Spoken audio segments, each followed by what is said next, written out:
Okay, so here we are developing because the residuals are behaving clustering volatility. We have seen clustering volatility, and we have seen the arch effect in the residual.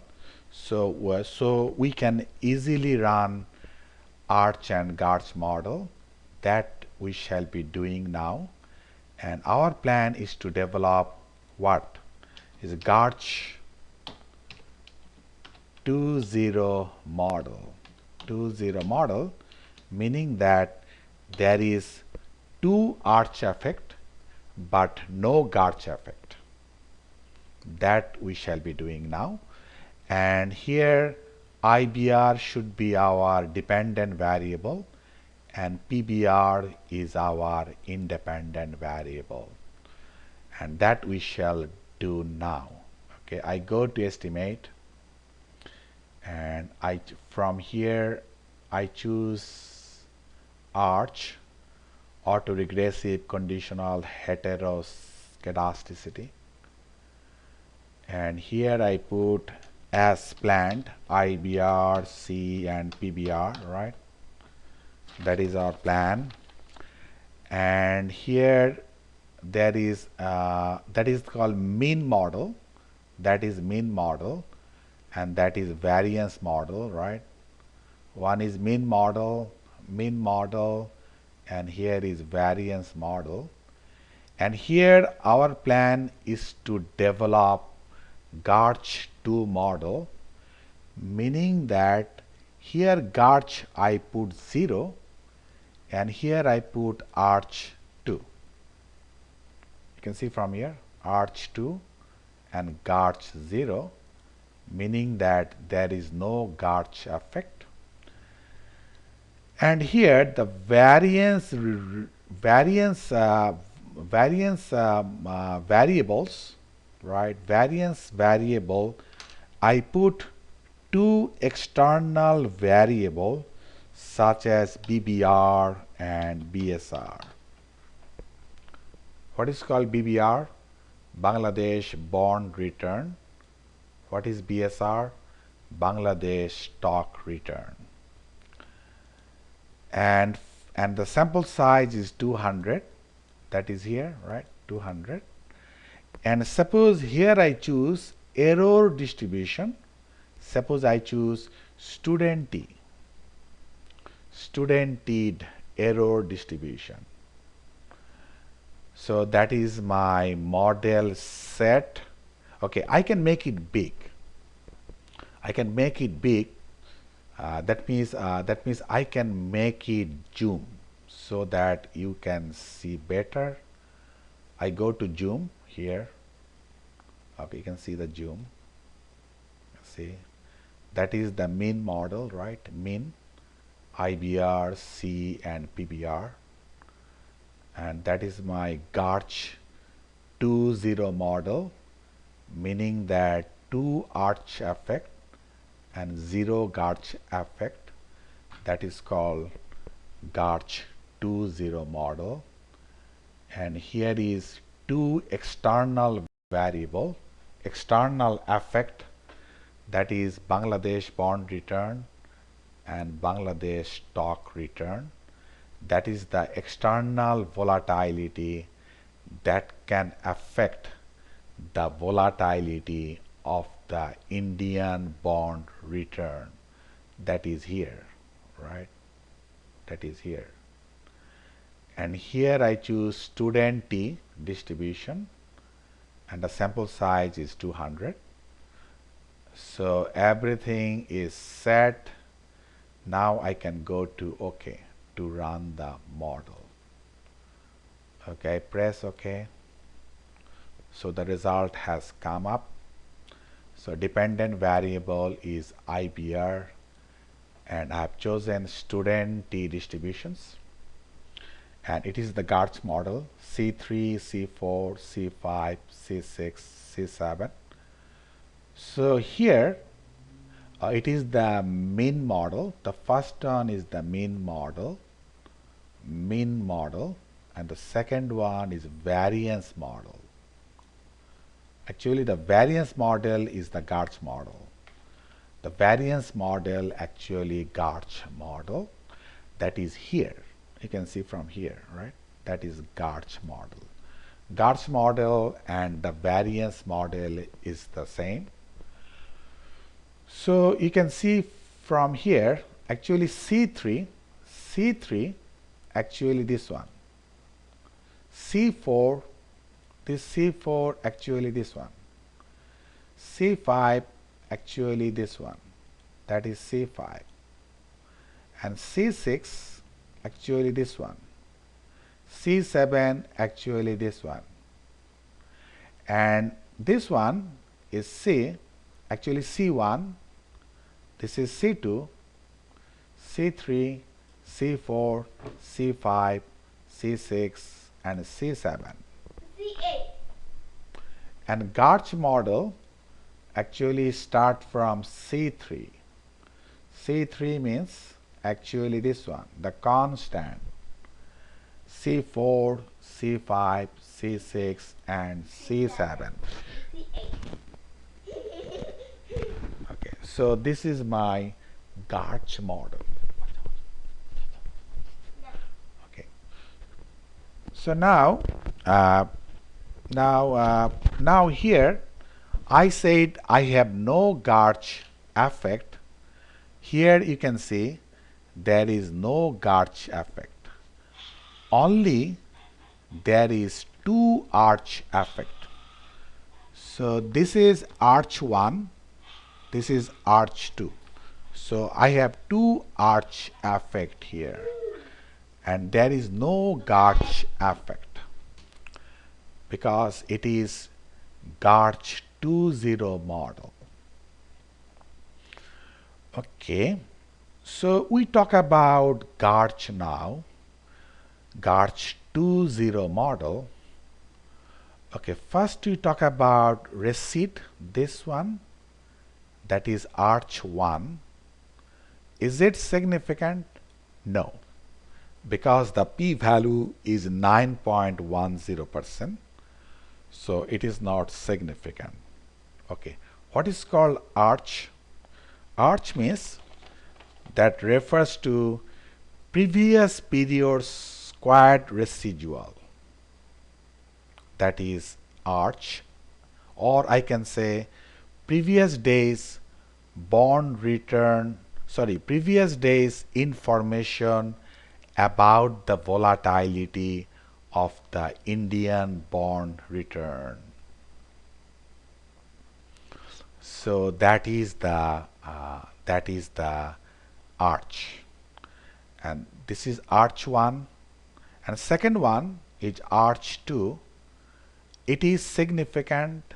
No, it is not significant because the p-value is 65.46%, meaning that arch 1, arch 2, none is significant, meaning that previous days information cannot influence the volatility of the Indian bond return, that is IBR, right? So this GARCH actually is what? This GARCH means the dependent variable here actually variance of the residual of the Indian bond return. Okay. Variance of the residual, right? And that is we have derived from this mean equation. Actually this GARCH dependent variable, how to get it? This one we have derived from mean equation, that is this one. So in other way I can say this GARCH means actually the variance of the residual derived from mean equation from here, right? The variance of the residual derived from mean equation, that is here, this one, that is here. Okay, okay, the question is that from here I can see arch, what is receipt 1 and receipt 2? These are the internal causes that can affect the Indian bond return volatility. Internal causes, internal return, internal information that can influence the volatility of the Indian bond return, and they are insignificant. You can see from here, they are insignificant. That means internal volatility, internal information, internal causes, internal reason cannot affect the Indian bond return volatility. Okay, wow, but what about external volatility? Whether external volatility can affect Indian bond return or not, that we can check, such as BBR. BBR is the external shock, outside shock. What is BBR? Bangladesh bond return. Okay, the question is that whether Bangladesh bond return, whether the volatility of the Bangladesh bond return can influence the volatility of the Indian bond return. That is the question. And here the BBR, is it significant? Yes, it is significant because the p-value is less than 5%, meaning that external volatility, which is BBR, can influence the Indian bond return volatility. So that is, we can see from here. Then what about another external shock? Another external shock such as BSR. What is BSR? Bangladesh stock return. Does it affect the volatility of Indian bond return? No, because the p-value is 8.69%, meaning that Bangladesh stock return cannot influence the volatility of the Indian bond return. Okay, that we have seen here, and then we can check. So meaning that in this model, internal shock such as arch 1, arch 2, these two cannot affect the volatility of the Indian bond return, but external shock such as BBR can affect the volatility of the Indian bond return. Okay, now we can check again whether arch 1 and arch 2, these two jointly can affect the Indian bond return or not. That means here we can do joint test. Joint test we can do. Okay. And the question is that what is this one? Receipt lag 1. Receipt lag on means C4. Right? We can see. And receipt lag 2, this one is C5. So C4 and C5. Whether C4 and C5 jointly can influence the Indian bond return or not. Which are the internal shock, internal reason. Okay, so how to do it? So to check it, we have to do Wald statistics. What statistics? Wald statistics. Wald. W-A-L-D. Wald test. We have to do Wald test. That is called joint significancy test. Joint significancy test, right? And that is C4. The hypothesis is C4 equal to C5. That is the hypothesis. C4 equal to C5 equal to 0. So that is Wald test, right? Okay. So I proceed with my test. I go to view, then coefficient diagnostic, then Wald test. It is here, Wald test. So I put here C4 equal to, I've done a mistake, C4 equal to C5, equal to 0 or not. That I have to check, right? C4, C5 equal to 0 or not. You can see from here. Okay, we can do it. C4. So I can make it zoom for you. You can see better. I make it zoom. You can see this is the hypothesis I said. C4 equal to C5 equal to 0 or not. That we want to check. Okay, so I press OK. So that is the Wald test equation, right? Probability, chi-square, and the p-value. What is the p-value? Okay, what is the null hypothesis? The null is C4 C5 equal to 0, meaning that is the null hypothesis. C4 C5 equal to 0.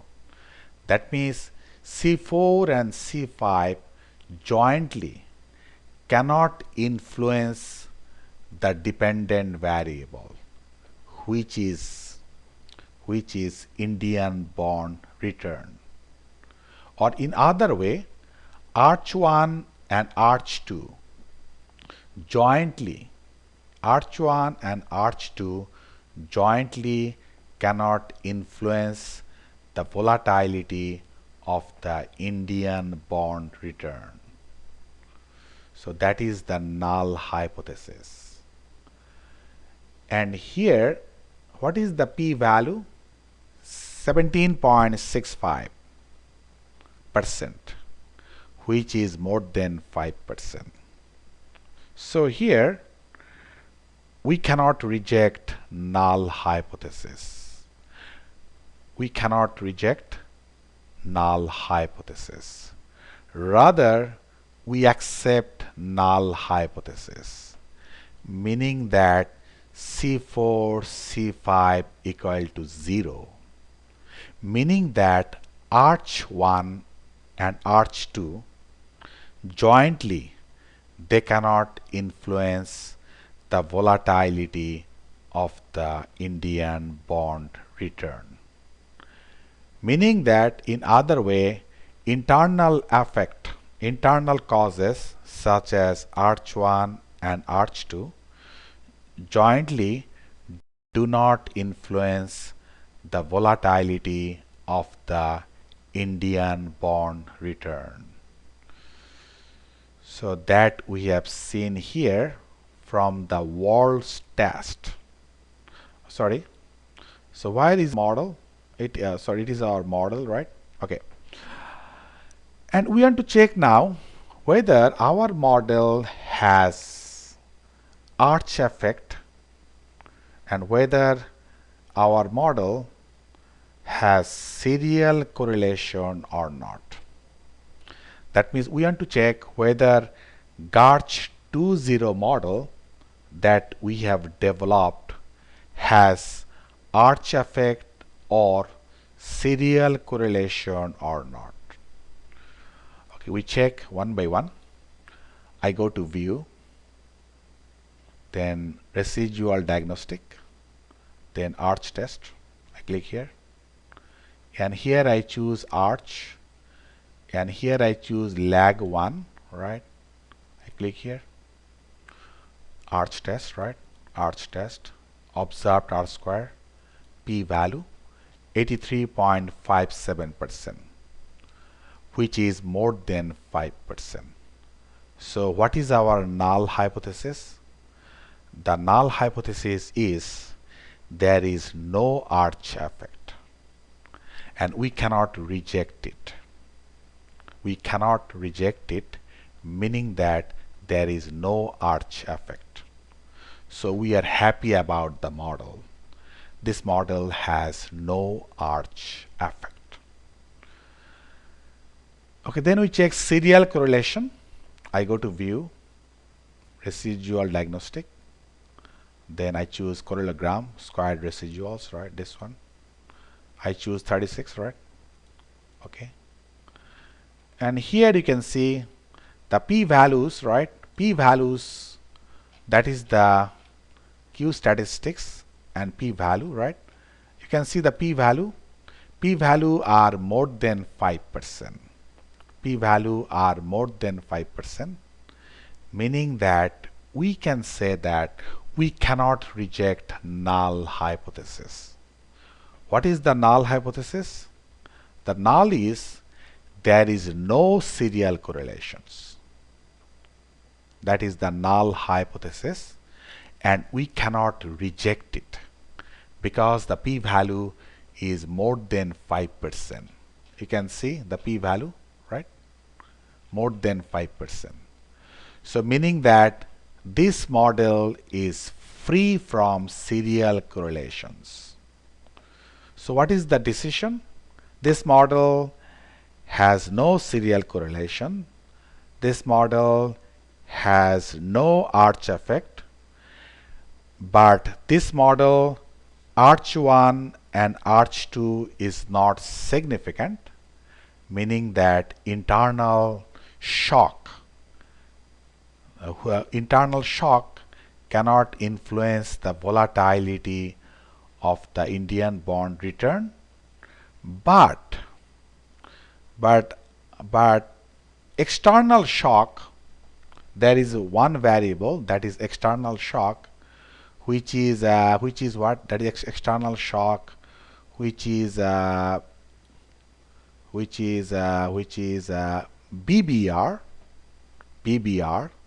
that is Bangladesh bond return. The volatility of the Bangladesh bond return can influence the volatility of the Indian bond return. Yes, that means BBR can influence the Indian bond return. So that means there is an external influence on the Indian bond return. So that is the end of the story. Thank you for being with me for a while.